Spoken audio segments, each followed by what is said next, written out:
Hello, once again I welcome you to my channel, the English Learning Channel. I have changed the name of the channel for some reason, but it doesn't matter what the name of the channel is. What matters is how much you are able to learn from me. तो आज मैं आपको जो lesson पढ़ाने वाला हूँ वो आपकी किताब जो कि नॉन NCERT की किताब है अभी 12th क्लास की प्रोज में से सेकंड लेसन है a fellow traveller. A fellow traveller, जहाँ तक इसकी हिंदी की बात है तो फेलो ट्रैवलर को हम सहयात्री कहते हैं, जो यात्री आपके साथ में यात्रा करता है। हम सफ़र भी कहते हैं, ठीक है। हम सफ़र, जो साथ में सफ़र करता है वो हम सफ़र ही होता है, और हिंदी में चलें तो सहयात्री। इस ऐसे को लिखा है A.G. गार्डिनर ने, जो इंग्लैंड के थे, 1865 में पैदा हुए थे and died in 1946। You can see his picture on this page right there. So we don't need to go deep into the life of the writer. We directly come to the lesson. Fellow traveller, जैसे मैंने आपको बताया, एक हम सफ़र। और ये शुरू करते हैं वर्ड बाय वर्ड। लिखा है I don't know which of us got into the carriage first. मैं नहीं जानता कि हम में से कैरिज में कौन पहले आया था। कैरिज यानी ट्रेन का डिब्बा। दरअसल एक राइटर जो है वो ट्रेन के कैरिज में बैठा है,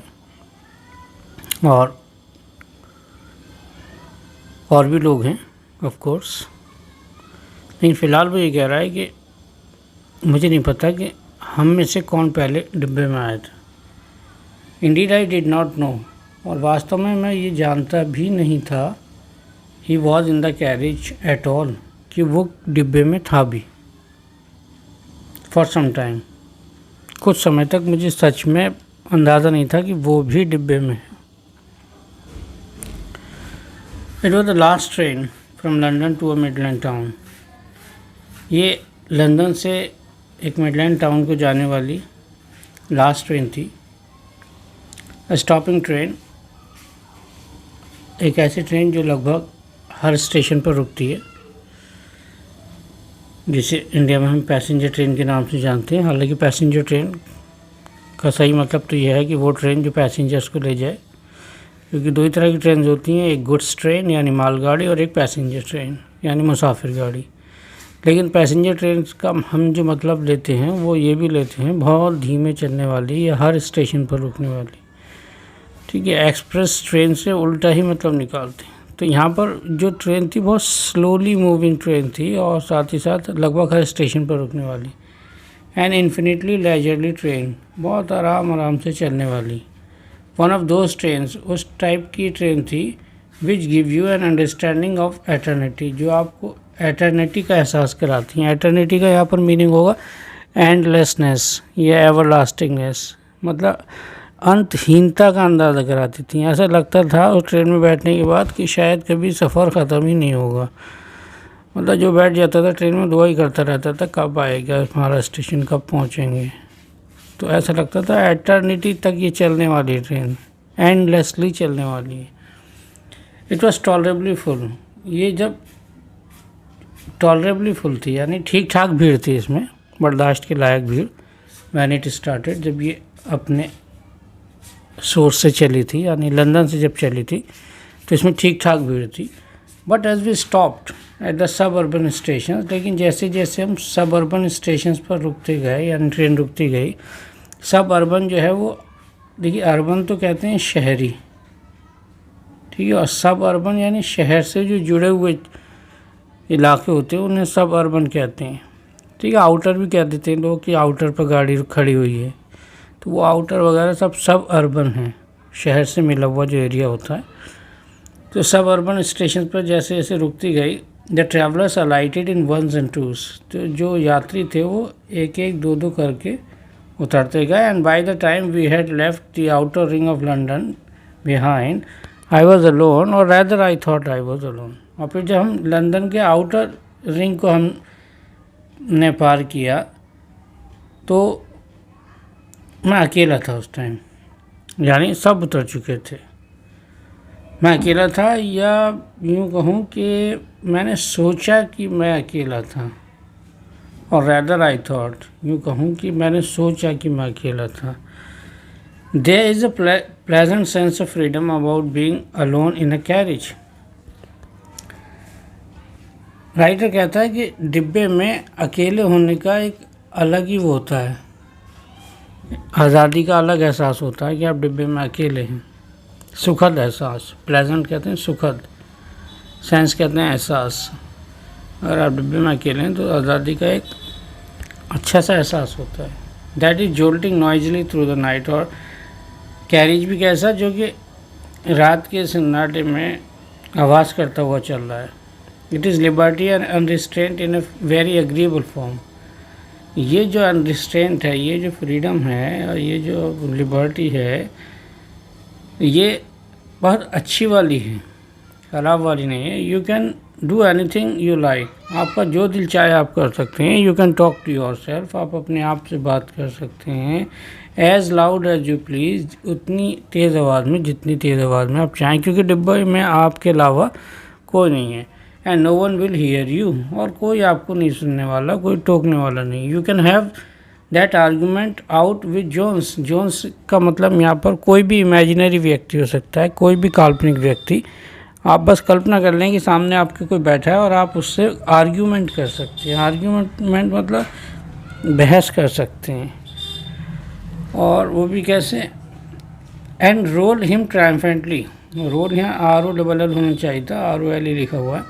roll him triumphantly in the dust without fear of a counter stroke, और आप उसे बहुत विजयी अंदाज में धूल चखा सकते हैं, यानी उसे बहस में इस हालत तक पहुंचा सकते हैं कि वो ज़मीन पर गिर जाए, और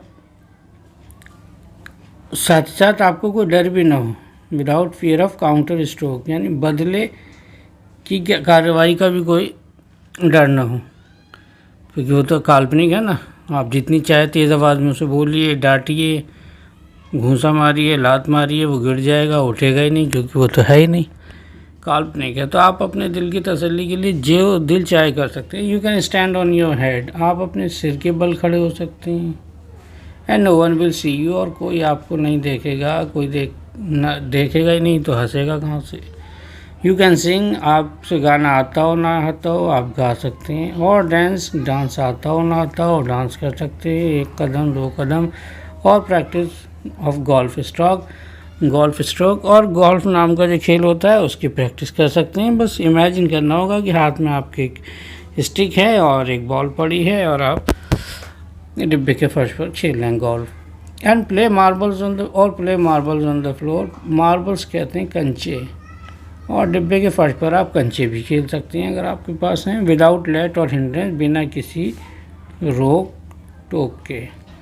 you can open the window, आप खिड़की खोल सकते हैं. And shut it without provoking a protest, और बंद भी कर सकते हैं बिना किसी विरोध के. कोई आपसे नहीं कहेगा भाई क्या खेल कर रखा है, कभी खिड़की खोल रहे हो कभी बंद कर रहे हो, कोई कुछ कहने वाला नहीं. तो देखा आपने कि ये सब आज़ादी के कई पहलू हैं. ये सब कर सकते हैं बिना किसी प्रोटेस्ट यानी विरोध के. प्रोटेस्ट तो आजकल काफ़ी चला है इंडिया में.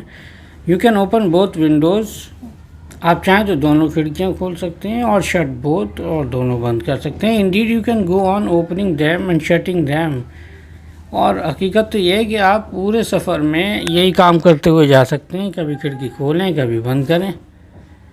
As a sort of festival of freedom, अपनी आज़ादी के त्यौहार के रूप में, कि आपको एक आज़ादी का त्यौहार मिला है और आप यही हरकत करते हुए पूरे सफ़र जा सकते हैं. You can have any corner you choose, किसी भी कोने में जाकर आप बैठ सकते हैं, पूरा डिब्बा आपका है. And try all of them in turn, और चाहें तो बारी बारी से हट कोने में जाके बैठ सकते हैं।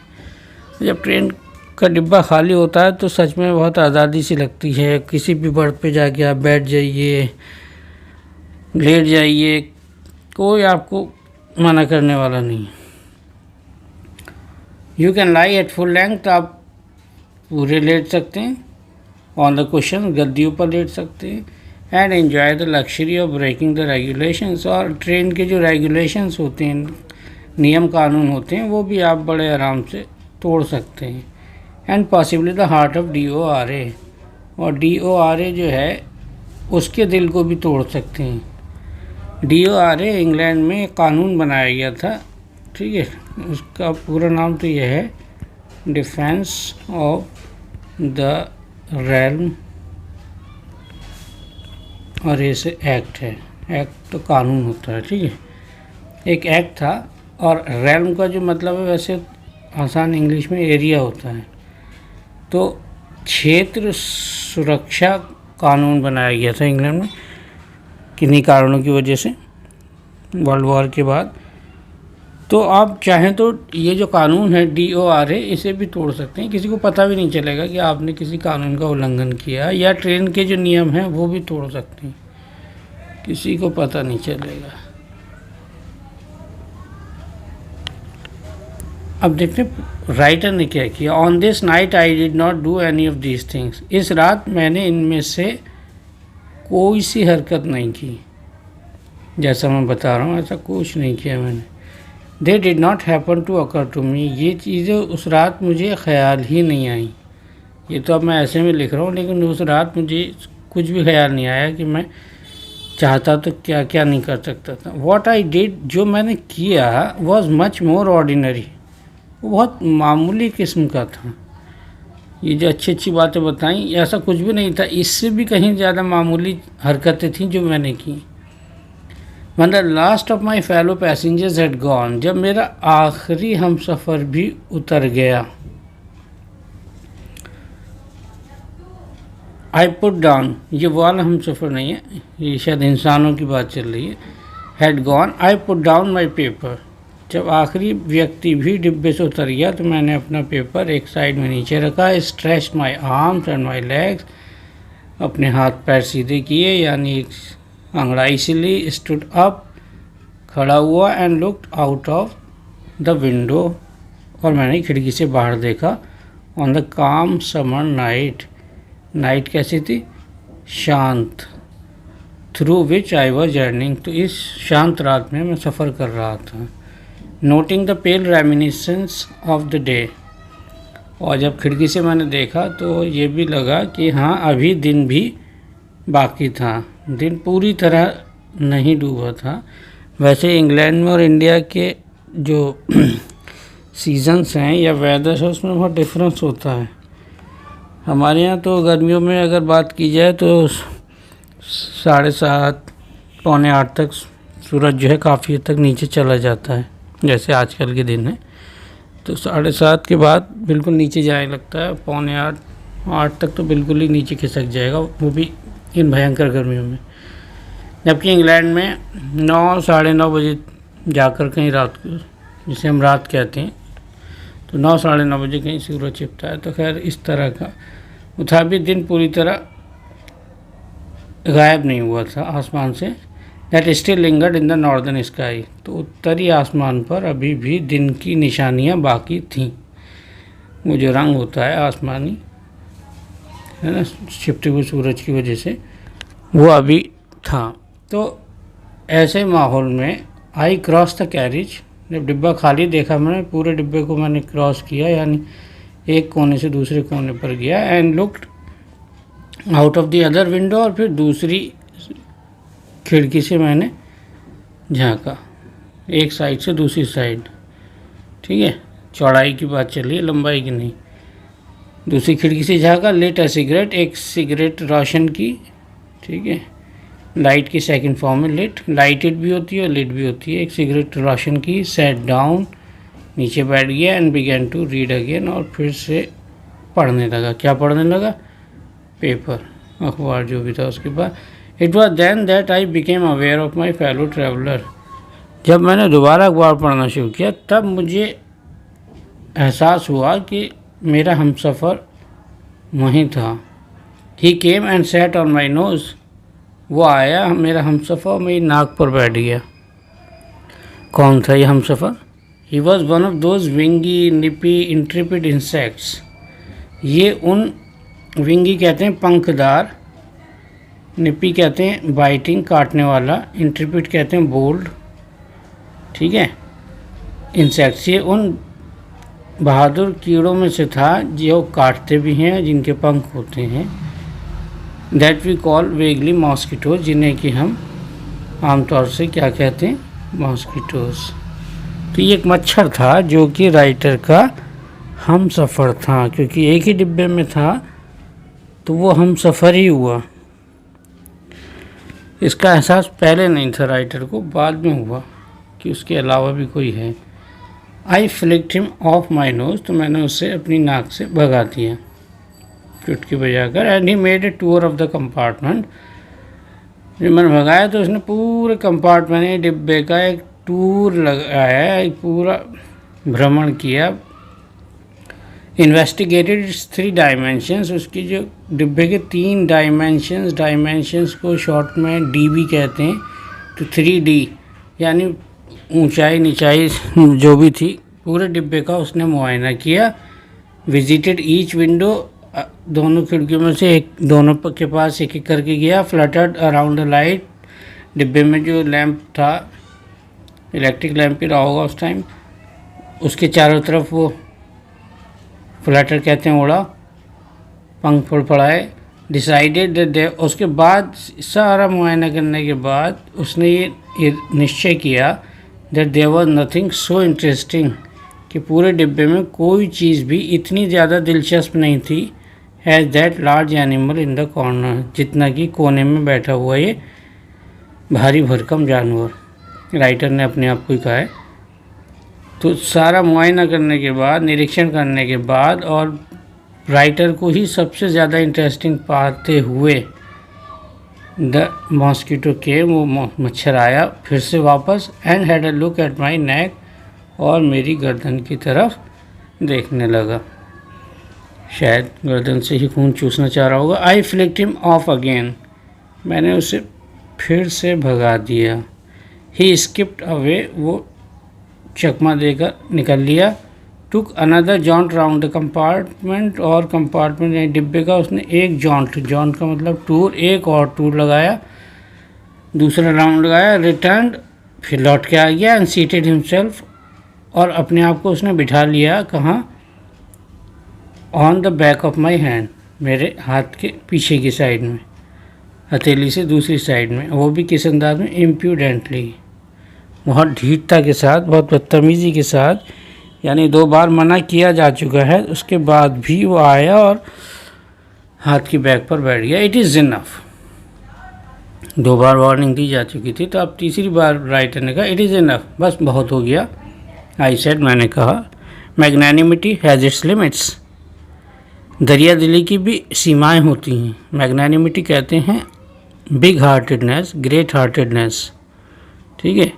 या ये एक और भी मीनिंग होता है, किसी को किसी की गलती पर माफ़ करने का गुण।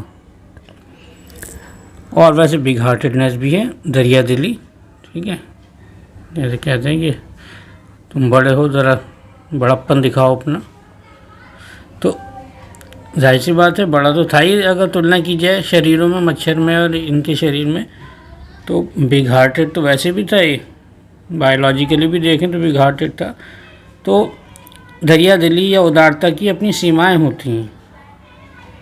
ऐसा नहीं कि देखो, वैसे तो ये कहा जाता है कि बदला लेना हर बार अच्छा नहीं होता, लेकिन माफ़ कर देना भी हर बार अच्छा नहीं होता। कुछ ऐसी ही बात राइटर ने यहाँ पर कहनी चाहिए कि दरिया दिली की भी एक सीमाएं होती हैं। एक बार माफ़ कर दिया, दूसरी बार माफ़ कर दिया। Twice you have been warned, 2 बार तुम्हें चेतावनी दी जा चुकी है। That I am someone in particular, कि मैं कोई ख़ास बंदा हूँ, तुम मुझे मामूली से समझ रहे हो, मैं कोई ऐरा गैरा नहीं हूँ। 2 बार मैं तुम्हें चेतावनी दे चुका हूँ कि यहाँ से हट जाओ। और ये भी मैं बता रहा हूँ कि that my august person resents the tickling impertinence of strangers. August का मतलब होता है रीगल, रॉयल, शाही, राजसी। मैं एक शाही व्यक्तित्व वाला इंसान हूँ और मुझे बुरा लगता है, रिसेंट का मतलब बुरा लगना, मुझे बुरा लगता है गुदगुदाती हुई बदतमीज़ी का, वो भी अजनबियों की। स्ट्रेंजर्स कहते हैं अजनबी जब ये गुदगुदाने वाली बदतमीज़ी करते हैं, खुजलाने वाली बदतमीज़ी करते हैं, यानी मना कर दिया उसके बाद भी तुम मेरी शख्सियत के साथ खिलवाड़ कर रहे हो, ये मुझे पसंद नहीं है। I assume the black cap, और अब देखो मैं ब्लैक कैप पहन रहा हूँ। ये ब्लैक कैप की जो परंपरा है ये इंग्लैंड में होती है। इंग्लैंड में जब भी कोई जज सज़ाए मौत देता है किसी को, तो उससे ठीक पहले वो अपने सिर पर एक ब्लैक कैप पहन लेता है। वो ब्लैक कैप सिंबॉलिक होती है, ज़रूरी नहीं कि उसके सिर के हिसाब से फिटिंग की हो, स्क्वायर शेप में होती है, और वो उसे अपने सिर पर रखता है। उसके बाद वो सज़ाए मौत सुनाता है। तो यहाँ ज़रूरी नहीं है कि राइटर के पास ब्लैक कैप रही हो, वो सिर्फ कह रहा है कि देखो अब मैं ब्लैक कैप पहनता हूँ, I condemn you to death, और मैं तुम्हें सज़ाए मौत सुनाता हूँ। कंडेम का मतलब प्रोनाउंस या sentence, I give you death penalty, मैं तुम्हें सज़ाए मौत देता हूँ। Justice demands it, this is the demand of justice and the court awards it. तो इंसाफ का तकाजा भी यही है कि तुम्हें सज़ाए मौत दी जाए, and the court awards it, और अदालत भी इस बात की इजाज़त देती है। द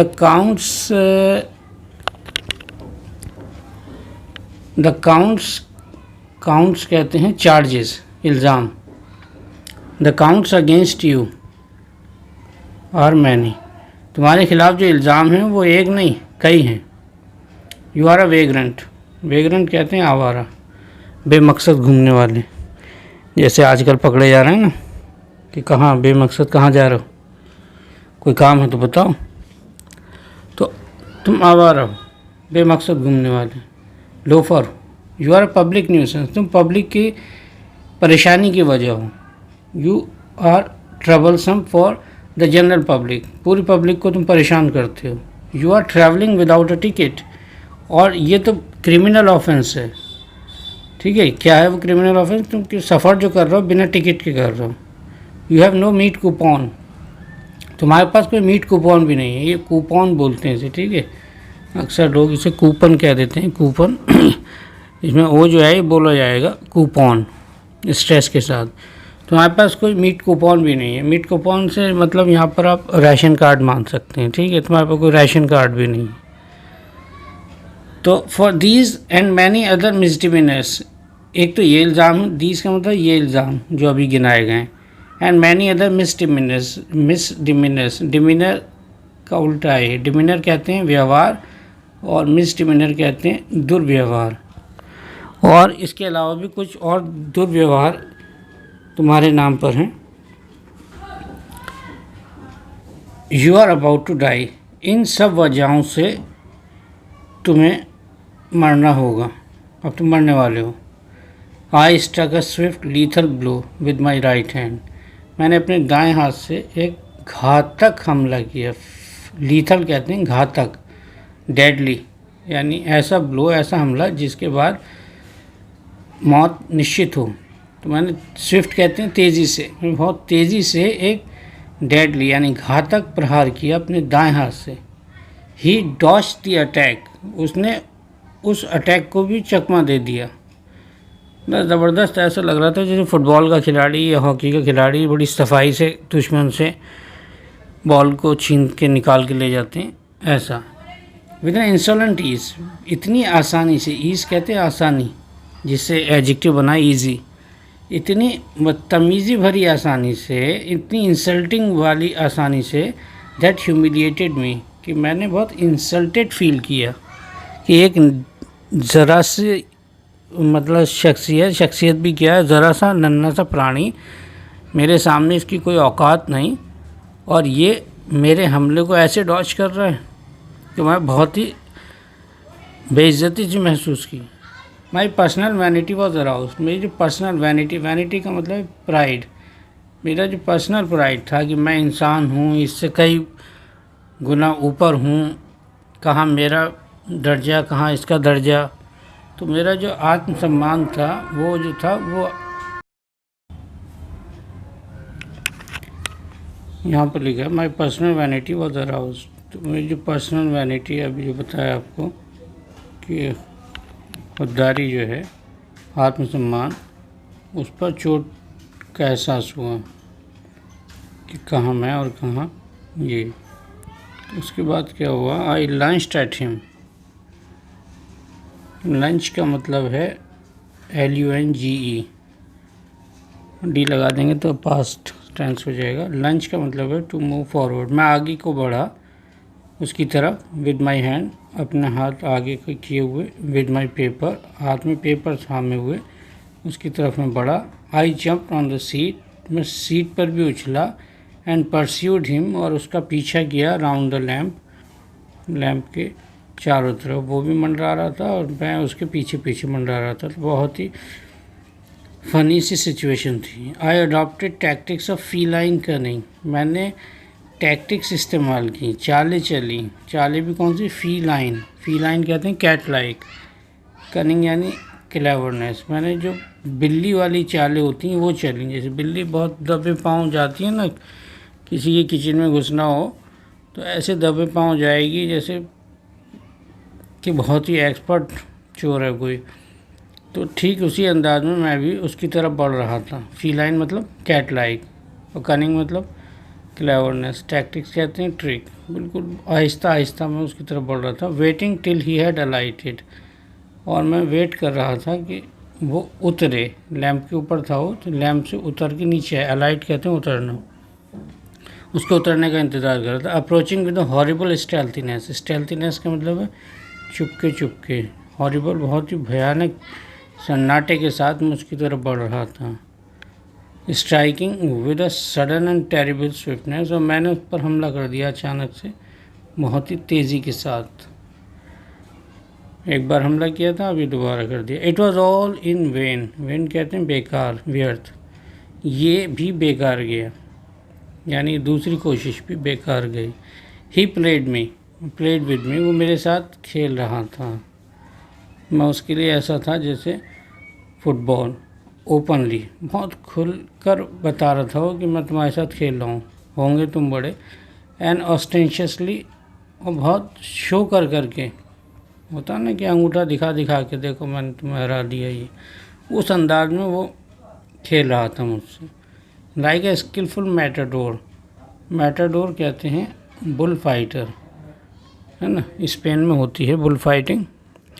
बुल होता है ना सांड, एक तो बैल होता है जिसे किसान इस्तेमाल करते हैं खेतों में, एक सांड होता है, तो एक सांड से जो लड़ाई होती है बुल फाइटिंग कहलाती है। और मैटाडोर उस व्यक्ति को कहते हैं जो बुल फाइटिंग में बुल को हरा देता है। देखा होगा कभी कभी कि मैटाडोर के हाथ में एक लाल रंग का हैंकरचिफ होता है, उस लाल रंग के हैंकरचिफ को दिखाकर वो उसे एजिटेट करता है, गुस्सा दिलाता है। तो यहाँ पर मैटाडोर मैं नहीं था, यहाँ मैटाडोर वो था, मैं तो सांड की तरह लग रहा था क्योंकि वो मुझे हरा रहा था। Finishing round an infuriated bull, infuriated bull कहते हैं गुस्से में भरा हुआ सांड, उसके चारों तरफ बड़ी चालाकी से वो चक्कर लगा रहा था, जैसे वो होता ना बुल फाइटिंग में मैटाडोर बहुत चालाकी से उसे थकाता है, उसे गुस्सा दिलाता है सांड को, और इस तरह वो उस पर काबू पा लेता है। तो यहाँ जो सांड था वो मैं नज़र आ रहा था और वो मैटाडोर था। तो यहाँ पर क्या कहते हैं, फिगर ऑफ स्पीच भी हैं, अगर आप लोग जानते हैं, है तो ये प्रोज लेकिन पोइट्री की तरह यहाँ पर सिमिली यूज़ किया है। लाइक ए स्किलफुल मैटाडोर, एक होशियार मैटाडोर की तरह, तो यहाँ पर सिमिली है। और यहाँ जो है एन इन्फीरिएटेड बुल, एक गुस्से में भरा हुआ सांड, तो यहाँ अपने आप को कहा राइटर ने, यहाँ भी कंपैरिजन है वहाँ भी कंपैरिजन है, यहाँ मेटाफोर है, ठीक है, क्योंकि यहाँ लाइक नहीं है, उधर लाइक है, तो वो सिमिली है। तो प्रोज का एक सेंटेंस है जिसमें ये आप देख सकते हैं कि सिमिली भी है और मेटाफोर भी है। तो it was obvious that he was enjoying himself, ये साफ जाहिर था कि वो मज़े ले रहा था। वॉज एंजॉइंग हिमसेल्फ, मतलब वो मज़े ले रहा था। That it was for this that he had disturb my repose, और शायद इसी मज़े लेने के लिए उसने मेरे आराम, रिपोज कहते हैं आराम, काम, मेरे आराम में उसने दखल डाला था। वो शायद उसका मेन मकसद एक ही था कि ये जो लंबा चौड़ा प्राणी है इससे खेला जाए। जैसे आजकल कोरोना ने सोच रखा है ना कि जितने लंबे चौड़े प्राणी हैं जो अपने ऊपर बड़ा घमंड करते हैं, इन्हें बताया जाए कि कौन क्या है।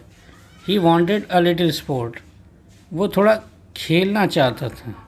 And what sport like being chased by this huge lumbering wind mill of a creature, और इससे अच्छा स्पोर्ट क्या होगा कि इतना विशालकाय भारी भरकम विंड मिल की तरह का एक प्राणी उसका पीछा करे। उसके लिए तो उसने सपनों में भी नहीं सोचा होगा कि इतना अच्छा स्पोर्ट उसे कभी ज़िंदगी में मिलेगा। और कैसा प्राणी, हु टेस्टेड सो गुड, जिसका टेस्ट भी इतना अच्छा था, यानी खून तो पिया ही होगा उसने अगर एक बार भी ज़रा सा काट लिया तो, और टेस्ट भी इतना अच्छा, खेल का खेल और दावत की दावत। एंड सीम सो हेल्पलेस, और कितना लाचार लग रहा था उसके सामने में, हेल्पलेस होना लाचार। एंड सो स्टूपिड, और कितना डल दिख रहा था उसके सामने, बेदिमाग, बिल्कुल जैसे दिमाग ही ना हो मेरे पास। तो I began to enter into the spirit of the fellow, अब मैं उस फेलो यानी मेरा जो हम सफ़र था उसकी स्पिरिट को मैंने चाहा कि मैं उसको, उसके व्यक्तित्व को, उसकी पर्सनैलिटी को समझूं, उसे एक मामूली सा इंसेक्ट न समझूं बल्कि ईश्वर की बनाई हुई एक पर्सनैलिटी के तौर पर देखूं। He was no longer a mere insect, अब वो मेरे लिए एक मामूली सा कीड़ा नहीं था, क्योंकि हार चुका था ना उससे राइटर, तो जाहिर सी बात है अब तो मजबूरी में ये सब बातें करनी पड़ेंगी, होता ही है। जब तक जीत अपनी लग रही थी तो अपने आप को थोड़ा बड़ा दिखा रहे थे, जब जीत दूर दूर तक नज़र नहीं आ रही तो हाथ पैर छोड़ दिए, दूसरा रवैया अपना चेंज कर दिया, नज़रिया बदल दिया। जैसे आजकल चल रहा है कि पहले इतना जोश था कि कोरोना को हराना है और अब कोरोना के साथ जीना है, तो वही यहाँ पर भी चल रहा है। जब तक लग रहा था ये मामूली सा कीड़ा है, मैं इसे मार दूँगा, तब तक तो ये सारी अच्छी अच्छी बातें नहीं आ रही थी, और जब वो हावी हो गया तो अब ये नई फिलॉसफी आ गई। He was developing into a personality, अब वो मेरे लिए एक व्यक्तित्व, एक शख्सियत के रूप में विकसित हो रहा था तो पहले भी जो कुछ भी था, लेकिन अब चूँकि काबू में नहीं आ रहा था तो ये सारी बातें हो रही है। N intelligence that challenge the possession of this compartment with me on equal terms, और वो लग रहा था कि एक इंटेलिजेंट प्राणी है जो चैलेंज कर रहा था मुझे कि ये जो डिब्बा है ट्रेन का, इस पर हक, पोजेशन कहते हैं हक, इस पर जो हक है वो बराबर का है, इक्वल, मतलब जितना हक इस डिब्बे पर तुम्हारा है उतना ही डिब्बे पर हक मेरा है। तो तुम ये मत सोचो कि डिब्बे में तुम ही बैठ सकते हो, बराबर का हक है, जितना तुम्हारा उतना मेरा। तो मैं अब उसे इस नज़रिए से देखने लगा कि उसकी बात भी सही नहीं है, मैं उसे क्यों मारूं? अगर मैं मुझे उसे मारने का हक था तो उसे भी हक था कि वो मुझे मारे, नुकसान पहुंचाए। I felt my heart warming towards him, मेरा अब दिल जो था उसके लिए थोड़ा अच्छा फील करने लगा कि हाँ भाई इसकी भी कोई गलती नहीं है। And the sense of superiority fading, और मेरे अंदर जो सुपीरियॉरिटी का सेंस था कि मैं बड़ा हूँ वो फेड होने लगा, कम होने लगा। ठीक है, दो तरह की भावनाएं होती हैं, एक तो हीन भावना कि मैं किसी से छोटा हूँ, और एक होती है सुपीरियॉरिटी की फीलिंग कि मैं किसी से सुपीरियर हूँ। तो शुरू से मैं तो यही फीलिंग थी कि मैं इससे सुपीरियर हूँ, और जब चाहे इसे लपेट लूँ, हालात बदल गए तो अब ये सेंस ऑफ सुपीरियॉरिटी धीरे धीरे फेड यानी कम होने लगा। How could I feel superior, और वैसे भी मैं कैसे सुपीरियर फील कर सकता था टू अ क्रीचर, एक ऐसे प्राणी से, who was so manifestly my master in the only competition in which we had ever engaged.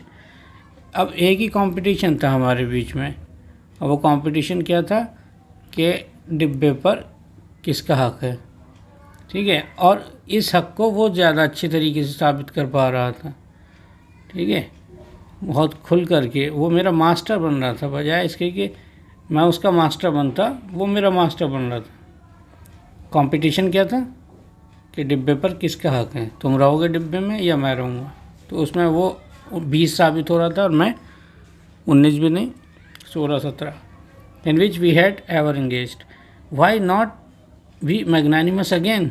तो मेरे दिमाग ने मुझे राय दी कि क्यों ना फिर से दरिया दिली दिखाई जाए, मैग्नानिमस अगेन यानी फिर से, क्योंकि इससे पहले वो 2 बार दरिया दिली दिखा चुका था। शुरू में एक बार आया मच्छर, भगा दिया, ऐसी वार्निंग दे के दोबारा आया, भगा दिया। तो ये दरिया दिली के सबूत थे दोनों। तो अब राइटर कहता है मैंने सोचा कि क्यों ना फिर से दरिया दिल बना जाए। जब बात अपने हाथ से निकल गई तो इससे अच्छा कोई ऑप्शन ही नहीं था, दरिया दिली। तो magnanimity and mercy were the noblest attributes of man. वैसे भी दरिया दिली और रहम ये इंसान की सबसे नेक गुणों में माने जाते हैं। इंसान की जो क्वालिटीज़ हैं उनमें भी जो अच्छी क्वालिटीज़ में गिने जाते हैं कि इंसान को बिग हार्टेड होना चाहिए, छोटों को छोटा नहीं समझना चाहिए, और मर्सी कहते हैं किसी को किसी की गलती पर माफ़ कर देना, रहम कर देना। मैग्नानिमिटी का भी सेंस में लेते हैं। खैर दरिया दिल और रहम ये 2 बड़ी विशेषताएं होती हैं इंसान के, अच्छे इंसान के चरित्र की। In the exercise of these high qualities, अब इन दोनों का इस्तेमाल करके, दरिया दिली दिखाकर, रहम दिखाकर, I could recover my Prestige, मैं अपनी प्रेस्टीज यानी जो आत्मसम्मान है उसे रिकवर, पुनः प्राप्त कर सकता था। रिकवर का मतलब पुनः प्राप्त करना है, और प्रेस्टीज यानी आत्मसम्मान। तो एक ही रास्ता था मेरे पास अपने खोए हुए आत्मसम्मान को हासिल करने का, कि रहम दिली दिखाई जाए, दरिया दिली दिखाई जाए। At present I was a ridiculous figure, क्योंकि फ़िलहाल तो वर्तमान में मैं एक रिडिकुलस फिगर लग रहा था, एक जोकर टाइप लग रहा था। अ थिंग फॉर लाफ्टर, हंसी का पात्र था मैं। कोई अगर देख लेता मच्छर के सामने मेरी ये हालत तो यकीनन हंसता। एंड डिरीजन, और मजाक का पात्र था। बाई बीइंग मर्सीफुल, लेकिन रहम दिल बनकर, आई कुड री assert the moral dignity of man, मैं इंसान की जो नैतिक मर्यादा है उसे वापस ला सकता था। ठीक है, ये जो इंसानियत की तौहीन हुई थी मच्छर के सामने, मामूली सी मच्छर के सामने, इस तौहीन को मैं रिपेयर कर सकता था रहम दिल बनकर। And go back to my corner with honour, और पूरे सम्मान के साथ अपनी कोने वाली सीट पर जाकर बैठ सकता था। आई withdraw the sentence of death, मैं मौत का सेंटेंस कहते हैं सज़ा, मैं सज़ाए मौत को वापस लेता हूँ। सेंटेंस वाक्य को भी कहते हैं और सेंटेंस सज़ा को भी कहते हैं। तो मैं सज़ाए मौत को वापस लेता हूँ, विड्रॉ कहते हैं वापस लेना। आई सेड, मैंने उससे कहा, रिटर्निंग टू माई सीट, और मैं वापस अपनी सीट पर आ गया।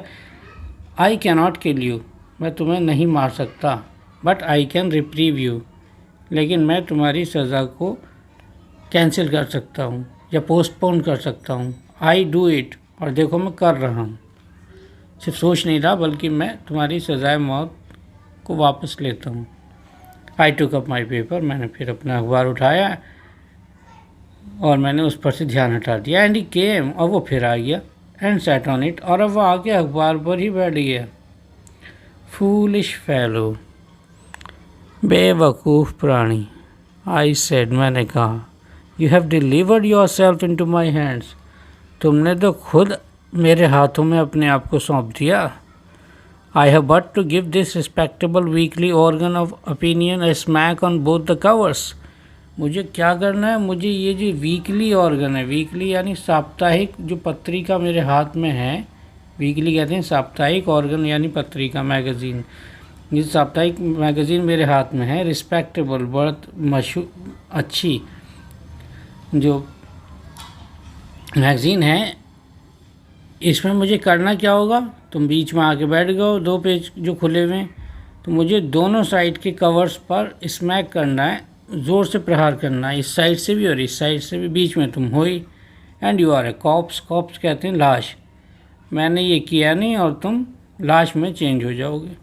नीटली सैंडविच्ड, और तुम्हारा बन जाएगा sandwich. Between an article on peace traps, वो जो मैगज़ीन पढ़ रहा था राइटर, उसमें एक साइड में, मान लीजिए लेफ़्ट साइड में जो आर्टिकल था वो उसका हेडिंग था पीस ट्रैप्स, और दूसरी साइड में जो आर्टिकल था उसका हेडिंग था the modesty of mister Hughes. इत्तेफाक से नाम भी ऐसे ही दिए, पीस ट्रैप्स वैसे तो आर्टिकल का नाम है, लेकिन यहाँ बता भी रहा है पीस, क्योंकि अभी पीस होकर निपटी है। पीस का मतलब शांति, सुलह है, दोनों में भी सुलह हुई है कि ट्रेन पर किस डिब्बे पर किसका हक है, तो सुलह हो गई है। लेकिन ट्रैप का मतलब है जाल। तो राइटर कहना ही चाह रहा है कि दुनिया में कभी कभी सुलह इसलिए भी की जाती है कि बाद में कोई नई चाल चली जाए। तो सुलह कभी कभी या जो शांति बहाल की जाती है, देखते रहते होंगे आप कि इंडिया पाकिस्तान के बीच में शांति है और फिर एकदम से शांति की आड़ में सारे काम होने लगते हैं। तो कहने का मतलब ये कि पीस ट्रैप्स था तो ये आर्टिकल, दूसरा इन दो आर्टिकल्स के बीच में उसकी लाश नज़र आती। फिर राइटर कहता है but I shall not do it, लेकिन मैं ऐसा करूँगा नहीं, कर सकता हूँ लेकिन करूँगा नहीं। आई हैव रिप्रीव्ड यू, मैंने तुम्हारी सज़ा माफ़ की है। And I will satisfy you, और मैं तुम्हें संतुष्ट करूँगा। That when this large animal says a thing, कि जब ये बड़ा जानवर कोई बात कहता है, ही मीन्स इट, तो वो सिर्फ कहता नहीं है बल्कि वो वैसा करता भी है। मोर ओवर, और इससे भी बड़ी बात है, I no longer desire to kill you, अब मेरी तुम्हें मारने की कोई ख्वाहिश भी नहीं है। Through knowing you better, through knowing you better, तुम्हें बेहतर समझने के बाद। I have come to feel, मुझे एहसास होने लगा है। शैल आई से, कहो तो कहूँ, a sort of affection for you, मैं तुम्हारे लिए थोड़ा अफेक्शन फील करने लगा हूँ। अफेक्शन यानी स्नेह, थोड़ी प्रेम की भावना तुम्हारे लिए मेरे मन में आ गई है इतनी देर तुम्हारे साथ सफ़र करने के बाद। I fancy that Saint Francis would have called you little brother, fancy का मतलब इमेजिन करना, मैं कल्पना कर सकता हूँ कि मेरी जगह अगर फादर फ्रांसिस होते, ईसाइयों में एक बड़ा नाम है फादर फ्रांसिस का, अगर मेरी जगह वो होते तो वो तो तुम्हें लिटिल ब्रदर क्या देते, अपना छोटा भाई क्या देते। I cannot go so far as that in Christian charity, मैं खैर इस हद तक तो नहीं जा सकता, इतना बड़ा मैं धार्मिक नहीं हूँ कि मैं उनकी तरह तुम्हें अपना छोटा भाई कह दूँ। But I recognise a more distant relationship, लेकिन मैं तुम्हारे और अपने बीच में थोड़ी दूर की रिश्तेदारी महसूस करता हूँ। मतलब तुम्हारे और मेरे बीच में कोई रिश्ता है। मेरी जगह फादर फ्रांसिस होते तो अपना छोटा भाई कह देते तुम्हें, लेकिन मैं थोड़ी दूर की रिश्तेदारी महसूस करता हूँ, जैसे चचेरा भाई और इससे भी दूर की। मतलब हमारे बीच में कोई रिश्ता है। एक रिश्ता तो यही है सबसे बड़ा, अगर आप गौर से सोचें कि मच्छर को भी ईश्वर ने बनाया, हमें भी ईश्वर ने बनाया, तो एक ही ईश्वर के बनाए हुए दो प्राणी हैं। ये रिश्ता कोई छोटा रिश्ता नहीं है।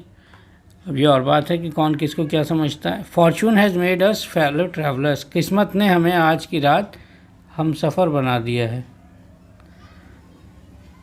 इस गर्मी की रात। आई हैव इंटरेस्टेड यू, तुमने मुझ में इंटरेस्ट लिया है।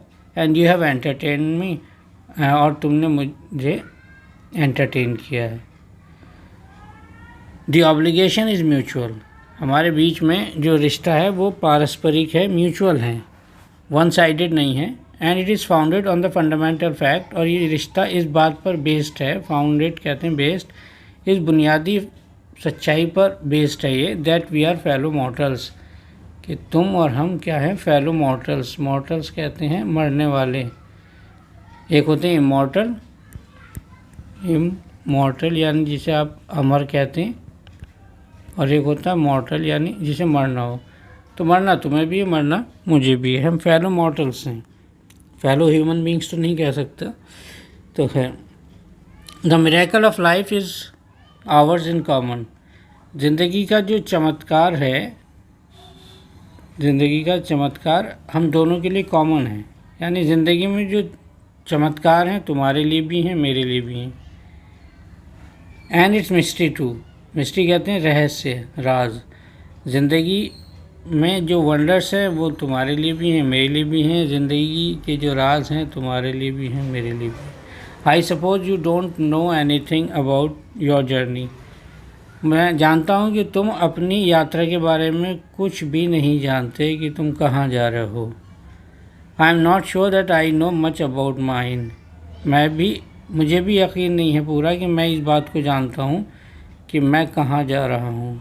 नहीं, वैसे तो राइटर को पता होगा कि उसे कौन से स्टेशन पर उतरना है, लेकिन यहाँ राइटर इस वाली मंजिल की बात ही नहीं कर रहा है, वो शायद इससे कहीं बड़ी मंजिल की बात कर रहा है, ख़ास करके वो मंजिल जो मौत के बाद शुरू होती है।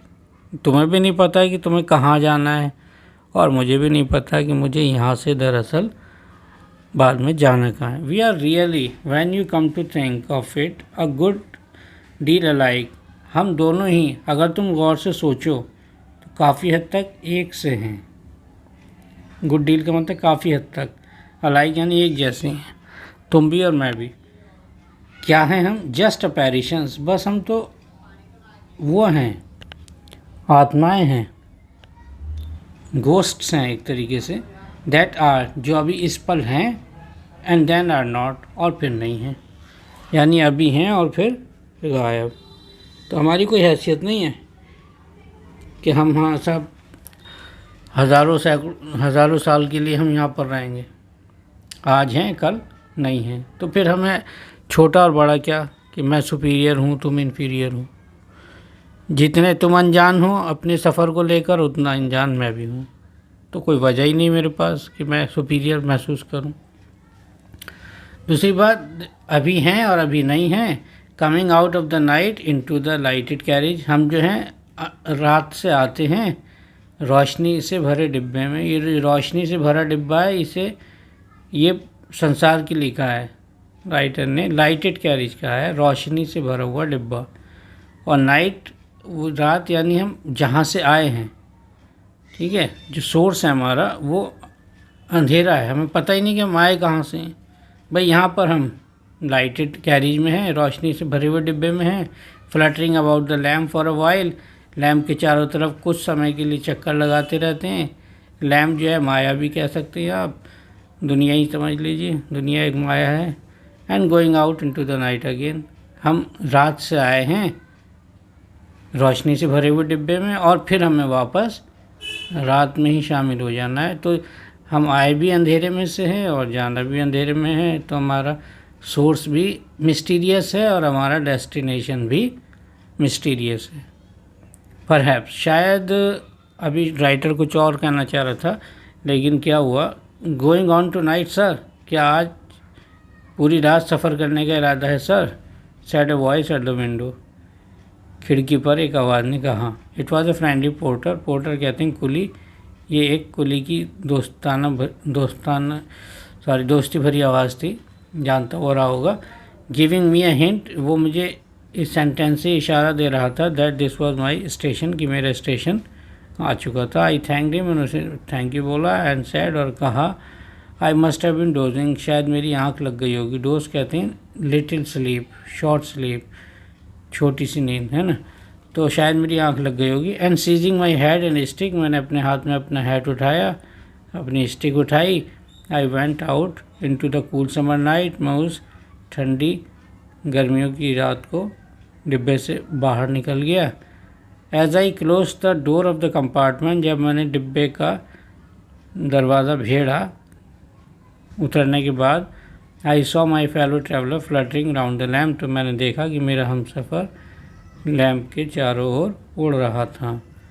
तो राइटर की मंजिल आ चुकी थी और उसकी मंजिल नहीं आई थी, लेकिन ये वो मंजिल है जो ज़ाहिर में है, और जो ज़ाहिर में नहीं है वो मंजिल दूसरी है। तो इसमें ग्लॉसरी में आप देख सकते हैं वर्ड्स मीनिंग्स हैं, इन्हें याद कर लीजिएगा, आपके बहुत काम आएंगे। इसके अलावा क्वेश्चन आंसर्स भी दे रखे हैं, इन्हें लिख लीजिएगा ग्लॉसरी को पूरी को।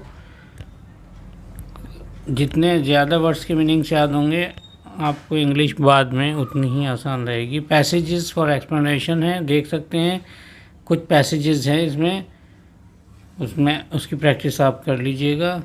बुक अगर आपके पास है, नहीं है तो आप यहाँ से वेबसाइट से डाउनलोड कर सकते हैं, upmsp.edu.in, ठीक है, upmsp.edu.in। इस पर जाकर आप क्लास 12th की नॉन NCERT की बुक डाउनलोड कर सकते हैं। ध्यान रखिए नॉन NCERT है, अभी 12th में NCERT की बुक नहीं लगी है, इस साल से 11th में आ गई है।